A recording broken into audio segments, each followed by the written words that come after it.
আল্লাহ পবিত্র কোরআনে বলছেন, সূরা মাইদার 90 নম্বর আয়াতে উল্লেখ করা আছে, আল্লাহ বলছেন, ইয়া আইয়ুহাল্লাযীনা আমানু, হে মুমিনগণ, ইন্নামাল খামরু ওয়াল মাইসিরু, নিশ্চয়ই মদ এবং জুয়া ঘৃণ্য বস্তু, ওয়াল আনজাবু ওয়াল আজলামু, মূর্তি পূজার বেদী এবং ভাগ্য নির্ণয়ক শয়তান মিন আমালি শাইতান, এগুলো শয়তানের কার্য, ফাজতানিবু লাকুম তুফলিহুন, তোমরা ইহা বর্জন করো যাহাতে সফল কাম হইতে পারো।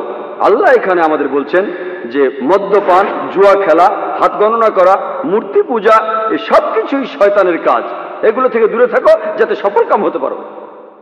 হিন্দু ধর্মগ্রন্থেও এই একই কথা বলা হয়েছে।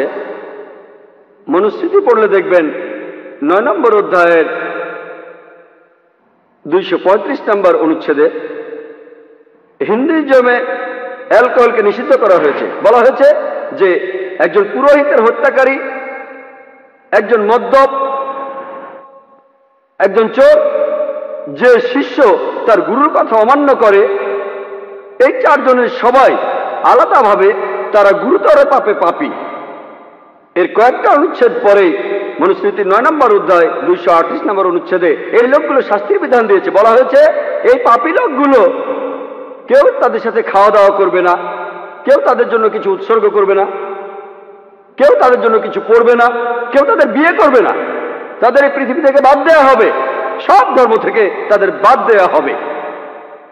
হিন্দুইজমে অ্যালকোহল পান করার শাস্তি হলো কেউ তাদের সাথে খাওয়া দাওয়া করবে না, কেউ তাদের উদ্দেশ্যে কিছু পড়বে না, কেউ তাদের জন্য কিছু উৎসর্গ করবে না, কোনো মানুষ তাদের বিয়ে করবে না, তাদের সব ধর্ম থেকেই বাদ দেওয়া হবে, এই পৃথিবী থেকে বাদ দেওয়া হবে। ইসলাম ধর্মে এত কঠিন শাস্তির কথা বলা নেই, একজন মদ্যপের শাস্তি।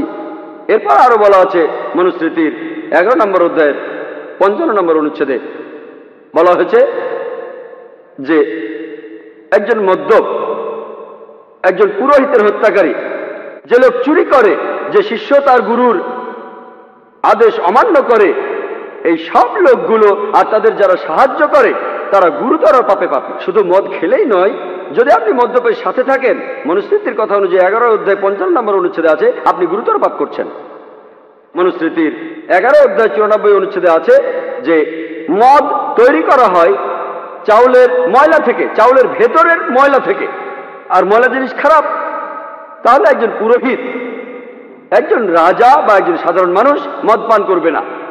হিন্দু ধর্মগ্রন্থে অনেক জায়গায় বলা হয়েছে মদ পান নিষিদ্ধ, যেমন মনুস্মৃতির 9 নম্বর অধ্যায় 225 নম্বর অনুচ্ছেদে, মনুস্মৃতির 7 নম্বর অধ্যায় 47 অনুচ্ছেদে, মনুস্মৃতির 7 অধ্যায়ের 50 অনুচ্ছেদে, ঋগ্বেদের 8 অধ্যায়ের 2 অনুচ্ছেদের 12 পরিচ্ছেদে, ঋগ্বেদের 8 অধ্যায়ের 21 অনুচ্ছেদের 14 পরিচ্ছেদে, অনেক জায়গায় হিন্দু ধর্মগ্রন্থে অ্যালকোহল বা মদপানকে নিষিদ্ধ করা হয়েছে। 2 নম্বর পয়েন্ট, সূরা মাইদার 90 নম্বর আয়াতে উল্লেখ করা আছে, ইয়া আইয়ুহাল্লাযীনা আমানু ইন্নামাল খামরু ওয়াল মাইসিরু, নিশ্চয়ই মদপান এবং জুয়া ঘৃণ্য বস্তু। হিন্দু ধর্মগ্রন্থে জুয়া খেলাকেও নিষিদ্ধ করা হয়েছে। যদি আপনারা ঋগ্বেদ পড়েন 10 নম্বর অধ্যায়ে 34 অনুচ্ছেদে 3 পরিচ্ছেদে বলা হয়েছে যে একজন জুয়ারি সে বলছে যে তার স্ত্রী তাকে ত্যাগ করেছে, মা তাকে ত্যাগ করেছে। আরো বলা আছে যে কেউ এমন লোকের সামনেও আসে না। কয়েকটা পরিচ্ছেদ পরেই ঋগ্বেদের 10 অধ্যায়ের 34 অনুচ্ছেদের 13 পরিচ্ছেদে বলা হয়েছে যে তোমাদের ভাগ্য নির্ণয় করো না, বরং তোমাদের জমি চাষ করো, তুমি যা আয় করো তা নিয়েই তুমি সন্তুষ্ট থাকো। জুয়া খেলাকে এছাড়াও নিষিদ্ধ করা হয়েছে। মনুস্মৃতির 7 অধ্যায়ের 50 অনুচ্ছেদে বলা হয়েছে মদ্যপান, জুয়া খেলা, নারী এবং শিকার, এর সবগুলোই পর্যায়ক্রমে গুরুতর পাপ। অ্যালকোহল পান করাকে এছাড়াও নিষিদ্ধ করা হয়েছে মনুস্মৃতির 7 নম্বর অধ্যায়ের 47 অনুচ্ছেদে, মনুস্মৃতির 9 নম্বর অধ্যায়ের 221 থেকে 228 অনুচ্ছেদে মদপানকে নিষিদ্ধ করা হয়েছে মনুস্মৃতির 9 নম্বর অধ্যায়ের 258 অনুচ্ছেদে। 3 নম্বর পয়েন্ট, ওয়াল আনজাবু ওয়াল আজলামু, মূর্তি পূজার বেদী ও ভাগ্য নির্ণয়ক স্বর। মূর্তি পূজা নিয়ে আমি আগে কথা বলেছি। ভাগ্য নির্ণয়ক স্বর, ভাগ্য গণনা, মনুস্মৃতিতে উল্লেখ করা আছে 9 নম্বর অধ্যায়ের 258 অনুচ্ছেদে যে ব্যক্তি তার জীবিকা নির্বাহ করে মানুষের ভালো খবরগুলি বলে, ভবিষ্যৎ বক্তা, যে ভাগ্য গণনা করে, মনুস্মৃতির 9 নম্বর অধ্যায়ের 262 অনুচ্ছেদে বলছে রাজা তাদেরকে শাস্তি দেবেন তাদের অপরাধের মাত্রার উপর নির্ভর করে। এমনকি ভবিষ্যৎ বলে দেয়াকে ভাগ্য গণনা করাকে নিষিদ্ধ করা হয়েছে মনুস্মৃতির 9 নম্বর অধ্যায়ের 258 থেকে 262 অনুচ্ছেদে। কোরআন এরপর বলছে, সূরা বাকারার 188 নম্বর আয়াতে উল্লেখ করা আছে, ঘুষ দিতে নিষেধ করা হচ্ছে। কোরআন বলছে, মানুষের ধন সম্পত্তি অন্যায়ভাবে গ্রাস করিবার উদ্দেশ্যে বিচারকের নিকট অর্থ পেশ করিও না। ঘুষ দেওয়া বা নেওয়াকে কোরআনে নিষিদ্ধ করা হয়েছে। এই একই কথার উল্লেখ আছে মনুস্মৃতিতে 9 নম্বর অধ্যায়ের 258 নম্বর অনুচ্ছেদে। বলা হয়েছে, যে ব্যক্তি বিপথগামী, একজন প্রতারক, একজন করখেলাপি, এদের প্রত্যেককে 262 নম্বর অনুচ্ছেদে বলছে, রাজা প্রত্যেককে তাদের অপরাধের মাত্রা অনুযায়ী শাস্তি দেবেন।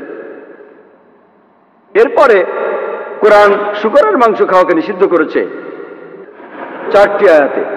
আল্লাহ পবিত্র কোরআনে বলছেন, সূরা বাকারার 173 নম্বর আয়াতে উল্লেখ আছে, সূরা মাইদা 3 নম্বর আয়াতে উল্লেখ আছে, সূরা আনামের 145 নম্বর আয়াতে উল্লেখ আছে এবং সূরা নাহলের 115 নম্বর আয়াতে আছে, হুররিমাত আলাইকুমুল মাইতাতু ওয়াদ-দামু ওয়া লাহমুল খিনজির ওয়া মা উহিল্লা লিগাইরিল্লাহ বি। তোমাদের জন্য যাহা হারাম, মৃত জন্তু, শূকরের মাংস, রক্ত এবং যাহা জবাই করে আল্লাহর পরিবর্তে অন্য কাহারও নাম লওয়া হয়। পবিত্র কোরআনে যেসব হারাম করা হয়েছে তার মধ্যে একটা হলো শূকরের মাংস। শূকরের মাংস নিষিদ্ধ। আর হিন্দু ধর্মগ্রন্থ শূকর খাওয়াকে নিষিদ্ধ করা হয়েছে। মনুস্মৃতিতে উল্লেখ করা আছে 5 নম্বর অধ্যায়ের 19 নম্বর অনুচ্ছেদে। বলা হয়েছে, একজন ব্রাহ্মণ স্বেচ্ছায়, সে যদি ব্যাঙের ছাতা খায়, সে যদি শূকরের মাংস খায়, যদি সে পেঁয়াজ খায়, মোরগের মাংস অথবা রসুন, সে পতিত হবে। এরপর বলা হয়েছে যে বিষ্ণু সূত্রে 5 নম্বর অধ্যায়ের 49 অনুচ্ছেদে যে শূকরের মাংস যে বিক্রি করবে তাকে সেদিনই শাস্তি দেওয়া হবে। যে নিষিদ্ধ প্রাণীর মাংস বিক্রি করবে, যেমন শূকরের মাংস, তাকে সেদিনই শাস্তি দেওয়া হবে। শাস্তিটা হলো তার একটা হাত আর পা কেটে ফেলা হবে। বিষ্ণু সূত্রে 5 নম্বর অধ্যায়ের 49 অনুচ্ছেদে বলছে, যদি কেউ শূকরের মাংস বিক্রি করে তার শাস্তি হবে তার একটা হাত এবং পা কেটে ফেলা হবে। এমন কঠিন শাস্তির কথা কোরআনেও বলা হয়নি। তাহলে হিন্দু ধর্মগ্রন্থগুলি আরো কঠোরভাবে শূকরের মাংস খাওয়াকে নিষিদ্ধ করেছে। ইসলাম ধর্মগ্রন্থগুলি এত কঠোরভাবে বলছে না। তবে ইসলাম সম্পর্কে অনেকের ভুল ধারণা রয়েছে, আর ইসলামের দিকে আঙ্গুল তুলে প্রশ্ন করে যে ইসলাম ধর্মে মেয়েদের কেন ছোট করে দেখা হয়। যদি ভালো করে দেখেন, এখানে শালীনতার কথা বলা হয়েছে। পবিত্র কোরআনে সূরা নূরের 30 নম্বর আয়াতে উল্লেখ করা আছে, মুমিনগণকে বলো দৃষ্টি সংযত করতে এবং লজ্জাস্থানের হেফাজত করতে। যখনই কোনো পুরুষ কোনো মহিলার দিকে তাকাবে, তার মনে খারাপ চিন্তা আসলে সে দৃষ্টি নিচু করবে। পরের আয়াত সূরা নূরের 31 নম্বর আয়াতে উল্লেখ আছে, মুমিন নারীদিগকেও বলো দৃষ্টি সংযত ও লজ্জাস্থানের হেফাজত করতে। যাহা সাধারণত প্রকাশ থাকে তাহা ব্যতীত যেন আবরণ প্রদর্শন না করে, গ্রীবা ও বক্ষদেশ যেন কাপড় দ্বারা আবৃত রাখে, এবং নিকটাত্মীয় ব্যতীত যেমন তাদের স্বামী সন্তান ব্যতীত আবরণ প্রদর্শন না করে। কোরআনে এবং হাদিসে হিজাবের 6টা পয়েন্টের কথা বলা হয়েছে। কোরআন এবং হাদিসেই আছে। প্রথমটা কতখানি, পুরুষদের নাভি থেকে হাঁটু পর্যন্ত, মহিলাদের জন্য পুরো শরীরই ঢাকতে হবে। দেখানো যাবে শুধুমাত্র মুখ আর হাতের কবজি পর্যন্ত। কিছু বিশেষজ্ঞ বলেন এটাও ঢেকে রাখতে হবে। এর পরবর্তী 5টা পয়েন্ট একই রকম। 2 নম্বরটা, তারা যে পোশাক পরবে সেটা আঁটুসাঁটু হবে না যাতে শরীরের গঠন বোঝা যায়। 3 নম্বর, এই পোশাক স্বচ্ছ হবে না, এমন আকর্ষণীয় হবে না যা বিপরীত লিঙ্গকে আকৃষ্ট করে। 5, পোশাকটা এমন হবে না যে পোশাক অবিশ্বাসীরা পরে। 6, বিপরীত লিঙ্গের মানুষের পোশাক পরা যাবে না। একইভাবে যদি হিন্দু ধর্মগ্রন্থ পড়েন, ঋগ্বেদে বলা হয়েছে 8 নম্বর গ্রন্থে 33 নম্বর অনুচ্ছেদের 19 পরিচ্ছেদে বলা হয়েছে, ব্রহ্মা তোমাদের নারী বানিয়েছেন, তোমাদের মহিলা বানিয়েছেন, সে কারণে তোমরা দৃষ্টি নিচু করো, মাথা উপরে তুলো না, পায়ের পাতা দুটো একসাথে রাখো, আর তোমাদের পোশাকের মধ্য দিয়ে তোমাদের শরীর যেন দেখা না যায়। তাহলে ঋগ্বেদের কথা অনুযায়ী 8 নম্বর গ্রন্থে 33 নম্বর অনুচ্ছেদে 19 নম্বর পরিচ্ছেদে বলা হয়েছে যে মহিলারা তাদের দৃষ্টি নিচু করবে, তারা বিপরীত লিঙ্গের মানুষের দিকে তাকাবে না আর পর্দার আড়ালে থাকবে।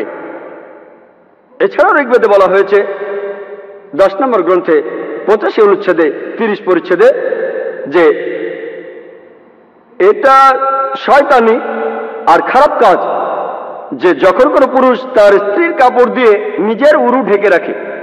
তার মানে হিন্দু ধর্মগ্রন্থ অনুযায়ী বিপরীত লিঙ্গের পোশাক পরা নিষিদ্ধ। এছাড়া উল্লেখ আছে মহাবীর চরিতে 2 নম্বর অধ্যায়ের 71 পৃষ্ঠায় যে শ্রী রামচন্দ্র যখন দেখলেন পরশুরামকে, তখন স্ত্রী সীতাকে বললেন যে পরশুরাম আমাদের গুরুজন, তুমি দৃষ্টি নিচু করো আর পর্দার আড়ালে যাও। তাহলে শ্রীরাম স্ত্রী সীতাকে বলছেন, যখন কোনো গুরুজন আসবে তুমি পর্দা টানবে আর দৃষ্টি নিচু করবে। এরপর আপনারা যদি ঐতিহাসিক বিভিন্ন নিদর্শন দেখেন, সেখানে ইন্ডিয়ান মহিলাদের দেখবেন তারা পর্দার আড়ালে আছে। প্রাচীন মুদ্রা গুপ্ত সাম্রাজ্যের সময়কার, যেখানে মহিলারা, ইন্ডিয়ান মহিলারা মাথায় পর্দা দিয়েছে, সেই পর্দা কাঁধ পর্যন্ত, কারো হাত পর্যন্ত। আজকের দিনেও ইন্ডিয়ার অনেক গ্রামে গেলে দেখবেন সেখানে মহিলারা মাথা ঢেকে রেখেছে, কেউ কেউ মুখও ঢেকে রেখেছে। তাহলে যদি মহিলাদের শালীনতা ভালো করে দেখেন, ইসলাম ধর্মে আর হিন্দুইজমে বলা আছে মহিলাদের শরীর ঢাকতে হবে।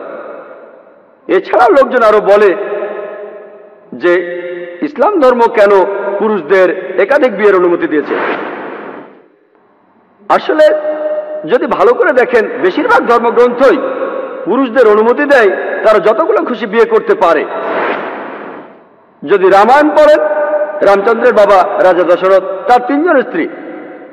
যদি বিষ্ণু সূত্র পড়েন 24 অধ্যায় প্রথম অনুচ্ছেদে, একজন ব্রাহ্মণ 4টা বিয়ে করতে পারে। যদি মহাভারত পড়েন, কৃষ্ণের কতজন ছিল স্ত্রী? 4 জন, 10 জন, 1000, 10,000। কৃষ্ণের ছিল 16,108 জন স্ত্রী। কৃষ্ণের যদি 16,108 জন স্ত্রী থাকতে পারে, তাহলে মুসলমানদের 4 জন থাকলে কি সমস্যা?